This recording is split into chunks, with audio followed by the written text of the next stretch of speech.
in Wisconsin, it's all about community and taking care of one another and supporting one another. And this is one of those places that deserves support because they really do a great job for the community. So we're at Hafs Orchard. This is Kimmy. Yes. She's been here for about 8 years, and she's going to kind of give us an idea of what's going on here at Hafs Orchard. You know, I always used to come and buy apple cider, and was here a few weeks ago and wanted to make some strudel, and I was told to get a mix of apples, and I was like, okay. And the next thing I realized that I was going to be walking out of here with 2 huge bags because there's 40 different varieties. It's crazy, but I think it's fun.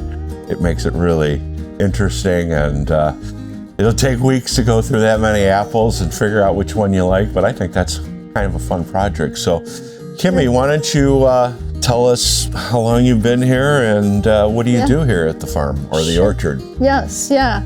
So I've been here about 8 years, and this is my 6th season doing kind of the retail side of things. So I get to interact with all the good people and our good customer base that we have, which I love, and just sharing apples and local grown food with our community. And you're local, so you probably know a lot of people here. Yes, yeah, and a lot of returners. And you've got that repetitive fan base going. Yes, right. Great. So besides growing apples, what else do you do? Can we take a look at the varieties while you're giving us an idea? Sure, yeah. So like I said, we grow over about 45 varieties through the season. 45 varieties, Zach. Can you believe that? Yeah. And the Honeycrisp obviously is probably the most popular. Yeah. The owners, Richard and Debbie Plansky, decided to specialize in Honeycrisp in the early 90s. They were kind of ahead of the game, ahead of the curve of that trend. You're right. About the 90s when that apple got popular. Right. So we have a lot of people come just for our Honeycrisp, but also because we have so many different choices here. A lot of people like coming for their favorite variety that they might remember as a kid. Or so you've just got try something new. I hear heirloom apple. What is an heirloom apple? Heirloom apple will be one that's been around for some time. Okay, because I buy pasture-raised lambs and pigs, and they're called heritage, and they're from the 1800s. It's like a breed that hasn't been messed with. Yes, exactly. Is that kind of what an heirloom apple would be? Yes, exactly. Yeah, like the snow apple is from the 1600s. Wow. Originating in France. So that's one of the oldest ones that we offer. Yeah, I was looking at the 40 or so different varieties, Zach, and I think there's like 5 different countries, you know, Japan, Switzerland, New Zealand, Germany. It's incredible. And then a lot of these apples are from the U.S. as well. Yeah, Minnesota. University of Minnesota is a big apple grower and producer. Is it typically the northern states that are apple growers? And I mean, I'm not saying Florida doesn't have apples, but yes, Washington and Minnesota. That type of weather fits apple. Sure. Yeah. So we're very fortunate here. We're on about 14 acres with 10 acres of trees. Okay. And we have about 3,000 trees. And just the property with the marsh really is just working with the apple trees out there to really produce a conducive environment for growing. When did this orchard evolve? When you said something about the 30s? Sure, yeah. Oscar Hafs planted the orchard in the 1930s. Okay. That's Hafe, by the way, Zach, not Hafs. It's a long A. It's a long A. Okay, it's Hafs Orchard, started in the 30s. Right, and so the Hafs family had it up till 1982, and then the Plansky family came in and has been running it since. Yeah, they've been here, about 44 years now? Yes. Great. Right. And what else do you I know that you do like big mixed bags. I saw them here last time, but I see them now there by the front. Yeah. But you can get a bag already pre-mixed, and you guys have like, okay, this is good for fillings and so forth, right? Exactly, yeah. So if you don't want to make all the decisions, because some people get decision fatigue. Right, it can be overwhelming, 40 different apples. So then we'll put together these mixes, and there's always Honeycrisp in the bottom, and then we kind of change it up seasonally. Sure. So Ida Red, these ones have some surprise on top, but always kind of changing. And you got local honey. Are these bees producing honey off of the trees? This is from East Troy. We work with East Troy, so. Have you ever looked at, when... Of keeping bees? Yeah. Our neighbor does, and our next door neighbor does. So the apples are getting we there. leave them to it, yeah. Cool. Great. And then you have the frozen cider. By the way, I've been using this cider for over 20 years, and it's just wonderful. So many things you can do with it, and we'll be doing online, fillings and sauces, reducing cider to make a great apple syrup. Great on waffles, I would imagine. And then they make caramel apples too. Yep, a big draw is our Honeycrisp caramel apples. Is there any way we can take a peek at inside and just see some sorting? Hi, gals. Hi, how are you? Good, how you doing? No bother, we're just checking it out. Wow, the wood burning stove, okay, great. Yeah. So this is our packing shed. Okay. And we do move back in here eventually when it's below freezing. But what's the turntable deal? It's our main working space. This is our sorting machine. Okay. So there's two parts. She's gonna turn on a brush roller behind that part there. And then this is the conveyor. So cleans the apple off? Yep, it does a nice polishing of them. Okay. And they're working on Honeycrisp Okay. today, which they work on many days because most of the What are they taking off of that apple? Just making sure they're clean? It's just not the like, natural I know that when debris. you get a fresh apple, it's usually not slippery. Right, yes. So just taking off that kind of natural coating. Okay, and then it sorts the size. Correct. Got you. Smaller size here, larger size there, and then everything's hand inspected.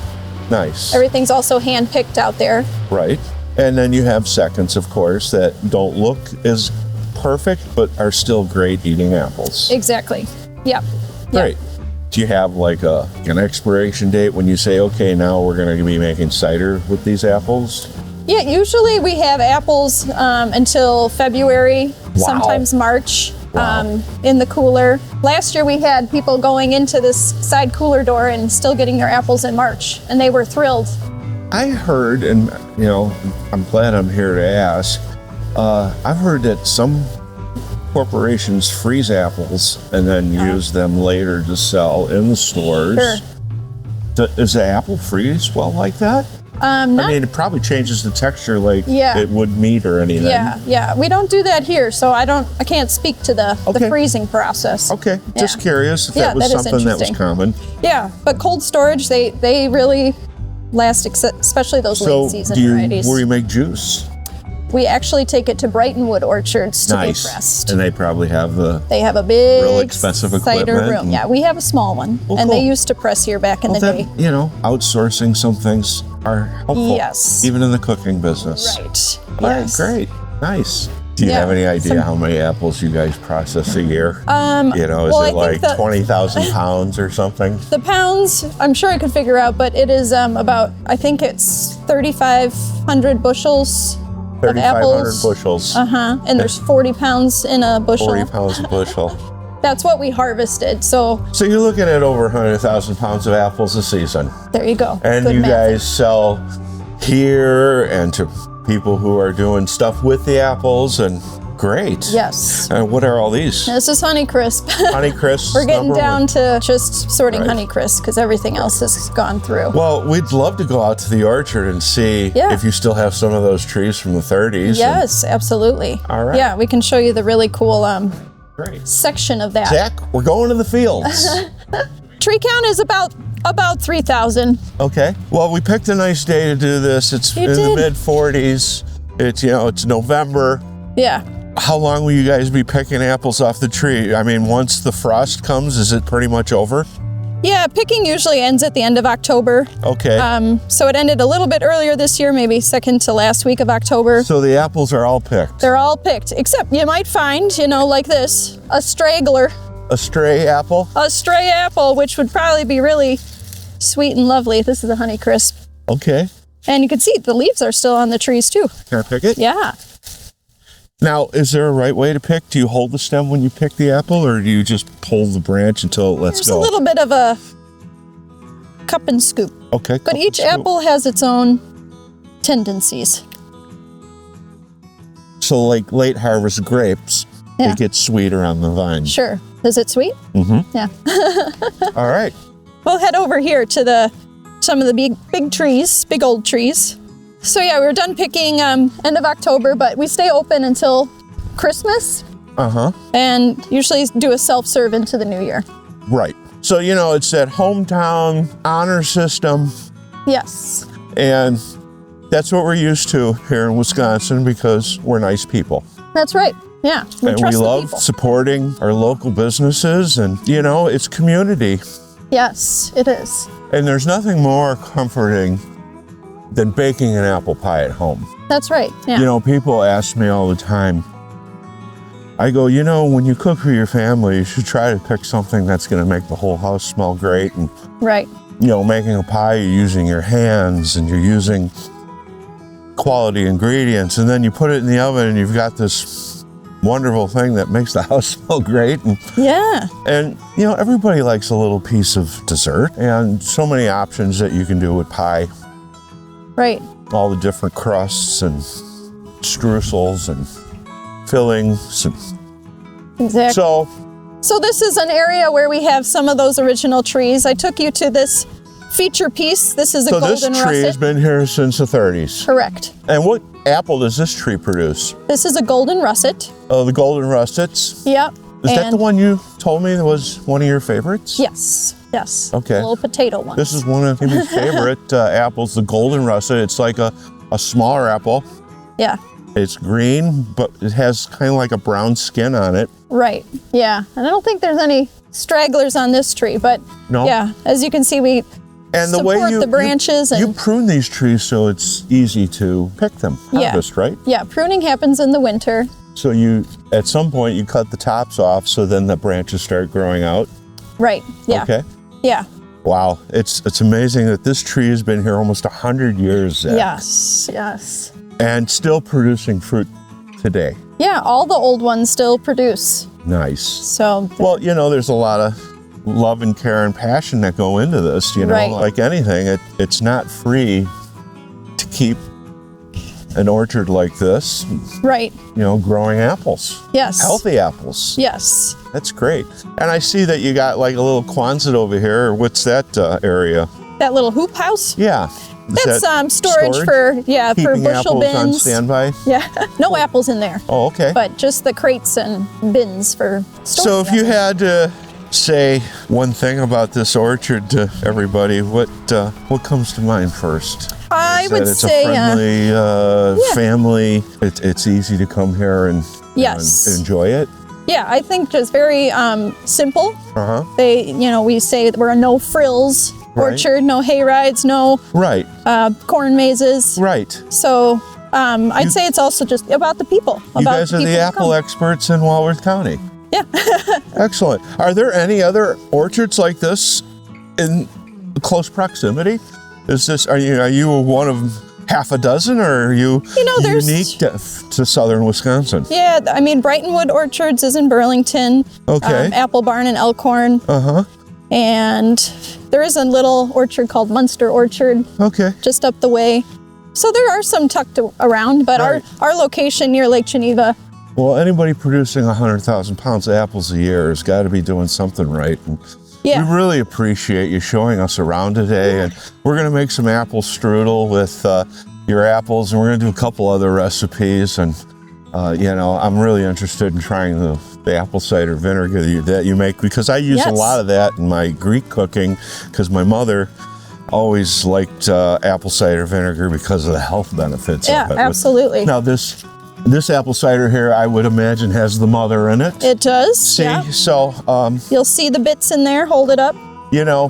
Thank you so much. Can I get a hug? Oh, absolutely. Yeah, thanks, Greg. You're great. And come on out to Hafs. Check it out.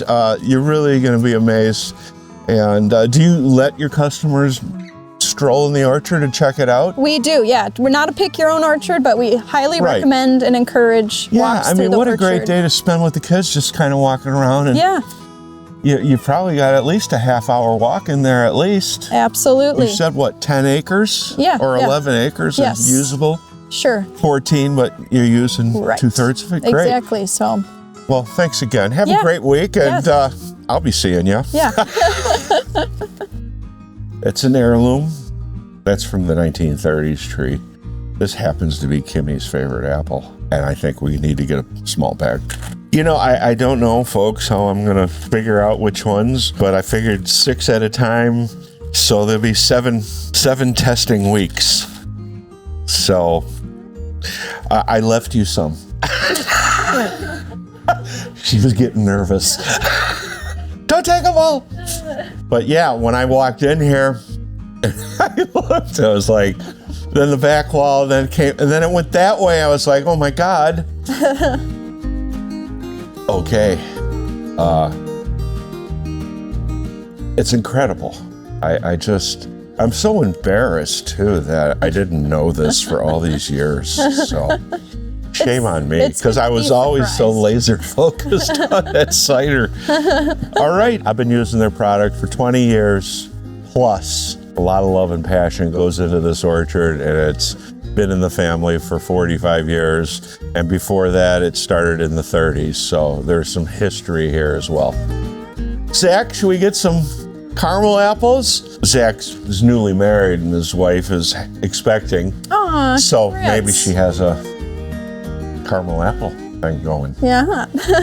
I think you should get her a couple, Zach.